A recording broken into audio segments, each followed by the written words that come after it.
Bonjour de Kanaki, nous sommes le 28 juillet 2017. Là, je vais vous lire la lettre que le collectif des conseils coutumiers traditionnels des communautés présentes en Kanaki a envoyé à la ministre de l'Outre-mer, qui normalement est venue le lundi 24 juillet 2017 en Kanaki pour officiellement euh, participer à l'anniversaire de la CPS, de la communauté du Pacifique Sud. Alors, le collectif des conseils coutumiers traditionnels des communautés présentes en Kanaki avait organisé du 19 juin 2017 au 23 juin 2017 5 jours de parole libre dans la ville de Nouméa. Le lundi, nous étions devant le Ossaria, où nous avons dénoncé l'acte de prise de possession de la Kanaki par la France et beaucoup d'autres choses. Ensuite, le mardi, nous étions devant le tribunal de Nouméa, où nous avons dénoncé l'illégalité de la présence de la justice française en Kanaki, vu que la France a volé le pays des Kanaks aux Kanaks. Et autrement dit, un juge français ne peut pas s'octroyer le droit de donner des décisions de justice dans un pays que la France a volé. C'est ce que nous avons dénoncé. On a fait 24 heures de garde à vue. Bon, la vérité, ça baisse toujours. Le petit, entre guillemets, on a été mis en garde à vue pour outrage à magistrat. Et nous, on rappelle à tous les procureurs de la République, à tous les juges français, dits français, du tribunal de Nouméa sans droit ni titre en Kanaki, que lorsqu'on est juge, lorsqu'on est procureur de la République, et qu'on s'amuse à donner des décisions de justice dans un pays que la France a volé, nous on appelle ça vraiment une insulte, un outrage. Alors qui outrage qui Que la France n'avait pas à commencer à nous outrager comme ça, à outrager la coutume. Ensuite, le mercredi, quand on est sorti de garde à vue, on est monté directement au vice-rectorat pour réclamer, bien sûr, comme d'habitude, un vice-recteur kanak. 70% des postes dans l'enseignement public et privé doivent être réservés aux kanak. Ensuite, les 30% qui restent, les frères Caldoche et les frères océaniens, ils se partageront ça. Mais comme nous sommes ici en Kanaki, c'est important que le peuple kanak soit présent dans tous les secteurs. Parce qu'à l'heure d'aujourd'hui, il n'y a pas beaucoup de chefs d'entreprise kanak au sein du MEDEF. Il n'y a pas beaucoup de docteurs kanak, il n'y a pas beaucoup d'astrophysiciens kanak. Autant dire qu'on n'a rien, quoi. Alors que le système éducatif français est présent illégalement en Kanaki depuis 1862. Et nous avons aussi demandé encore une fois la démission du vice-recteur, parce que nous on veut un vice-recteur kanak. C'est pas logique qu'ici en Kanaki, pays indigène noir, ce soit un blanc dit français qui vienne ici nous imposer des règles françaises, patati et patata. Et encore dans cette vidéo, on aurait pu parler en langue. Mais quand on va parler en langue, après de l'autre côté, on va encore nous dire ouais, on comprend pas. Ben, nous, on va vous parler en français, on va vous écrire en français pour que vous compreniez bien que vous n'êtes pas chez vous ici. La France a volé la terre kanak au Kanak. Ensuite, le jeudi, nous étions devant le gouvernement collégial de la COMENC, juste à côté de la province sud. On a dénoncé encore une fois l'acte de prise de possession impudique, intempestif et illégal de la Kanaki par la France le 24 septembre 1853. Et nous avons exigé du gouvernement, comme à toutes les autres institutions qu'on a rencontrées, enfin devant lesquelles nous avons fait notre meeting, nous avons exigé qu'ils nous fournissent, pas qu'ils produisent, hein, parce que c'est autre chose, hein, c'est deux choses différentes. Au niveau juridique, quand on fournit, c'est qu'on a vraiment des droits, mais quand on produit, ça veut dire que, tiens, je trouve une fleur, je prends une feuille, ça c'est à moi, c'est ça produire. Nous on veut qu'ils nous fournissent leurs droits et titres de propriété en adéquation avec l'article 2228 du code napoléonien. Parce que sinon, ça ne va pas le faire. Ensuite, le vendredi, le collectif des conseils coutumiers traditionnels des communautés en Kanaki était devant la mairie de Nouméa, où nous avons dénoncé encore une fois le système colonial français. Et nous avons porté le message encore des clans qui étaient présents le 26 octobre 2016 devant la statue Olry pour le déboulonnage justement de ce symbole maçonnique et colonial français. Nous avons continué le travail juridique, nous avons écrit un courrier et pour une fois, le le premier magistrat de la ville, c'est-à-dire Madame la maire de Nouméa, nous a promis une réponse écrite quant aux droits et titres de propriété de la mairie de Nouméa sur la statue Olori et sur l'endroit où elle est plantée illégalement en pays kanak. Ça c'était le 23 juin 2017. Là maintenant on est le 28 juillet 2017. Franchement, les blancs dits français n'ont aucune parole. Franchement, aucune. Et encore plus quand ils sont dans les institutions françaises. Pourtant, on a encore envoyé un courrier pour bien spécifier l'adresse, les numéros de téléphone, les mails, mais bon, jusqu'à aujourd'hui c'est zéro, il n'y a rien. Eh bien, je vais vous lire le courrier du collectif des conseils coutumiers traditionnels des communautés présentes en Kanaki, qu'ils ont écrit pour faire une demande d'audience auprès de la ministre de l'Outre-mer qui est en visite en Kanaki depuis le lundi 24 juillet 2017 jusqu'au 28 juillet 2017. Alors, collectif des conseils coutumiers traditionnels des communautés présentes en Kanaki. À son Excellence Madame la ministre des Outre-mer français, en visite officielle sur la terre ancestrale appartenant au clan, en fin de mois de juillet 2017. En fin de mois de juillet, c'est parce que sur le journal, bien sûr, quand on l'a lu, il n'y avait pas vraiment spécifié la date exacte, c'était juste, voilà. Donc, objet, demande d'audience auprès de votre autorité pour donner des solutions possibles à mettre en place afin que la Kanaki ne subisse pas les effets coercitifs du système de domination néocolonialiste, de néocolonisation à la française, de type France-Afrique, à la calédonienne, cadrée par le destin commun français et la défiscalisation, où l'indigène noir des Kanaks est et reste enfermé dans 17% de la totalité de ses terres ancestrales, tandis que les 83% restantes sont partagées entre la France, les multinationales, les ressortissants nationaux français, descendants de colons.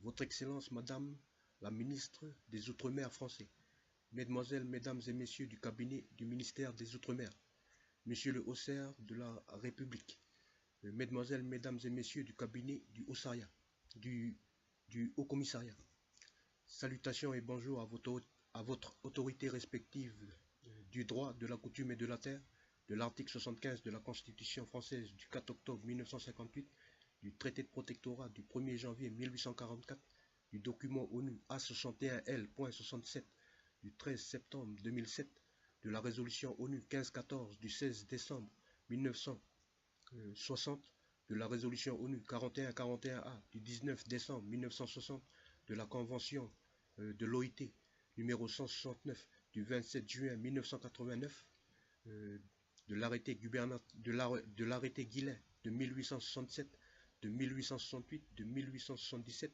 de l'arrêté gubernatorial numéro 840 du 9 août 1898, de la délibération de l'Assemblée territoriale du 27 octobre 1973, de la délibération de l'Assemblée territoriale numéro 116 du 14 mai 1980, de l'article 18 de la loi 99-209 du 19 mars 1999.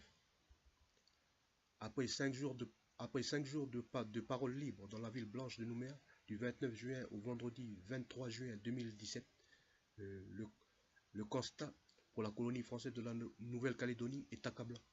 Quant au non-respect des droits d'être et d'avoir de l'indigène kanak sur sa terre ancestrale, quant au déni de justice et de droit, conséquence du viol caractérisé et chronique par les tribunaux français sans droit ni titre en kanaki, de la légalité dite française, notamment des deux plus hautes lois de la légalité dite française. 2 points. La Constitution française de 1958, le traité de protectorat de 1844. Point. Un courrier a été donné et reçu par les 5 autorités compétentes devant lesquelles notre collectif a organisé des meetings et sittings pour dénoncer publiquement et à haute voix ce qui se passe sous l'ombre du drapeau tricolore français, sali par le système raciste et colonialiste de type français qui structure la France en tant que pays, nation et peuple, depuis que le peuple franc a volé le pays des Gaulois pour en faire le sien. Merci de recevoir notre délégation, entre parenthèses, 4 coutumiers traditionnels non inféodés à la loi 1901, avec en votre possession les droits et titres de propriété de la France sur la Kanaki et le Kanak, avec les droits et titres de propriété de la mairie de Nouméa sur la statue d'Olry à la place des cocotiers et sur l'endroit kanak où cette hérésie coloniale française est impudiquement érigée à la gloire du génocide perpétré par la France afin de mater la résistance coutumière kanak de 1878. Cette statue doit être déboulonnée et renvoyée dans de bonnes conditions vers la métropole. Cela en remerciement du retour de la tête du grand chef Ataï en Kanaki. Veuillez recevoir l'expression de nos remerciements déférents et l'assurance de la continuité de l'univers kanak après 2018. Célérité, probité, promptitude sans vôtre. Ce qui est pensé, dit, écrit par les présents, tout cela pour que justice, juste, droit intègre et coutume imprescriptible, immuable demeure sur la terre ancestrale appartenant au clan où la France est et reste un pays étranger sans droit ni titre depuis le 24 septembre 1853 pour le collectif le secrétaire général Wahopi Machané du clan Topaïsi.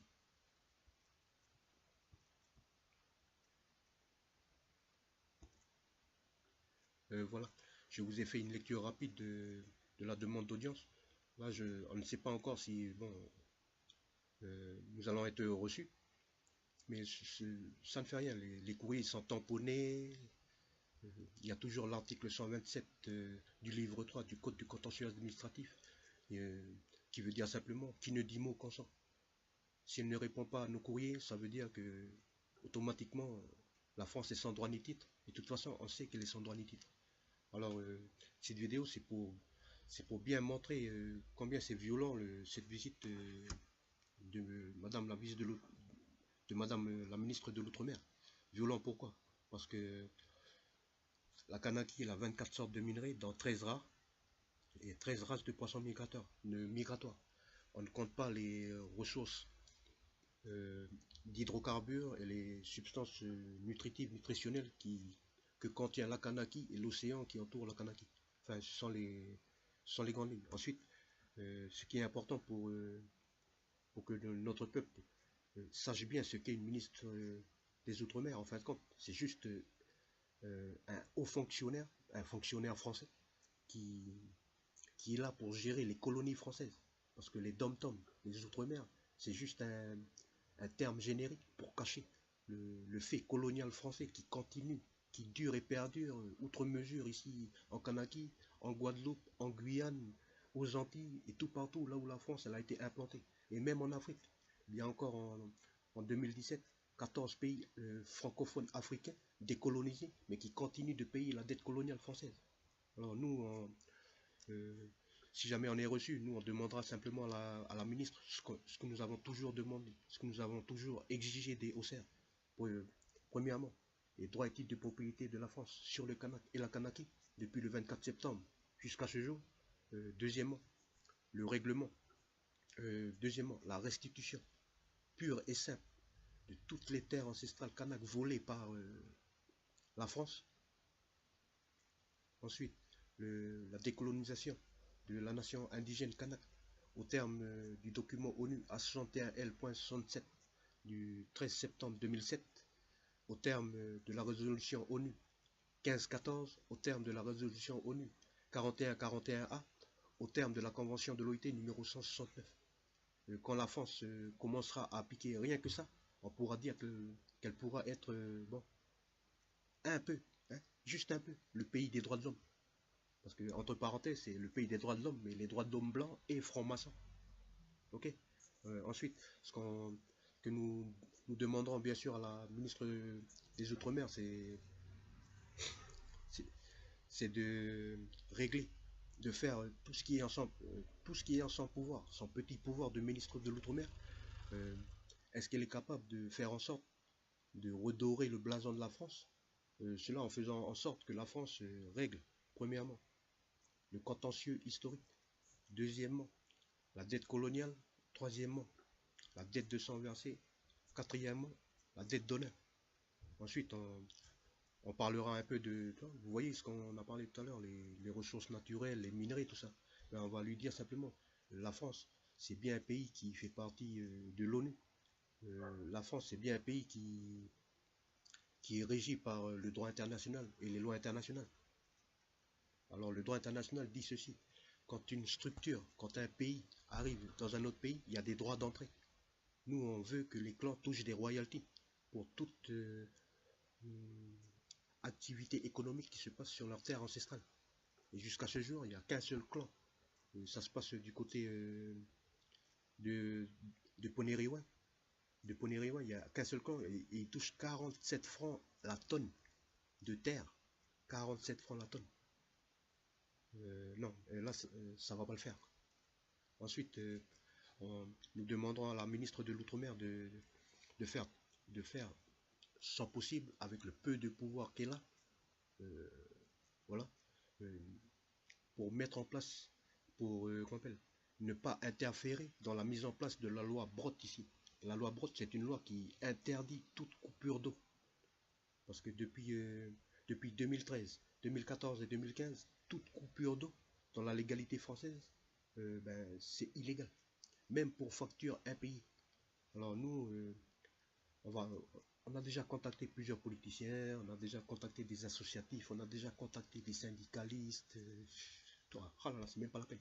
Au-dessus, c'est le soleil. Mais voilà, on leur a parlé de cette loi Brotte. Et manifestement, on dirait qu'ils ont tous peur de la Calédonienne des eaux et la Lyonnaise des eaux. Parce que, mais nous, on dit à ces structures-là, comme la Calédonienne des eaux, la Lyonnaise des eaux, quand vous êtes entré ici en Kanaki, quel est le clan Kanak qui vous a demandé de venir ici pour exploiter l'eau du Kanak et vendre l'eau du Kanak au Kanak encore? Ça fait partie des petites choses qu'on va demander à la ministre de l'Outre-mer. Cette vidéo, c'est juste pour que les gens sachent ce que nous faisons en Kanaki. Parce que c'est plus parlant de faire des vidéos, c'est plus direct que de partager des longs articles sur Facebook qui seront bien sûr bloqués, signalés, voilà, comme d'habitude. Parce que dès qu'on commence à parler de l'acte de prise de possession, intempestif et impudique et illégal de la Kanaki par la France, c'est un petit document où justement l'acte de prise de possession, c'est un acte juridique qui fait de la France le pays possesseur de la Kanaki. Mais la Kanaki, ce n'est qu'une possession de la France. Mais à aucun prix, la France n'est propriétaire de la terre ancestrale appartenant au clan Kanak. Ensuite, nous avons réussi à retrouver cet acte de prise de possession. Et juste pour la petite parenthèse, nous avons trouvé au bas du document l'absence de 3 éléments constitutifs du droit, notamment le sceau de l'empereur, le cachet du gouvernement impérial et le tampon du notaire impérial. Alors que Napoléon, lui, en 1802, il a carrément déjà institué le notariat impérial. En 1803, il a bien fait le distinguo entre la propriété et la possession. La possession est un acte juridique qui doit être authentifié par le tampon du notaire et la propriété est un droit. Et un droit, il n'a pas besoin d'être justifié ou quoi que ce soit. Le peuple kanak est propriétaire de sa terre ici. C'est un petit résumé de ce qu'on va balancer à Madame la ministre de l'Outre-mer si elle a le courage de nous recevoir. De toute façon, le cabinet du Haut-Saria, lui, il a pris sa panse avec le collectif des subrogés tuteurs et des défenseurs de droit. On n'était que 3 à être reçus ce jour-là. C'était le 27. C'était le 27. Ah, c'était le 27 décembre. C'était le 27 décembre 27 décembre 2016. On a été reçus par le cabinet de Haut-Saria. Et eux aussi, ils ont eu un discours très clair, très net, très limpide. Si vous n'avez pas vos droits et titres de propriété, vous êtes tout à fait illégaux ici. Vous êtes tous des illégaux sans droit ni titre. Que dit la légalité française? Comment la France traite les sans-papiers en France? Nous, on demande simplement l'application de la loi, l'application de la coutume et surtout le respect du Kanak chez lui. Voilà, si Madame la ministre de l'Outre-mer est connectée sur YouTube, j'espère qu'elle pourra voir cette vidéo. Parce que peut-être qu'au Osaya, on lui a pas fait passer le courrier, voilà, peut-être le courrier il s'est égaré, il a atterri dans la poubelle, enfin voilà. Mais en tous les cas, nous on dit simplement qu'on a écrit la lettre, on l'a envoyée au secrétariat du Osaya pour avoir une demande d'audience. La lettre, elle a été tamponnée. Maintenant, à vous de voir. Voilà.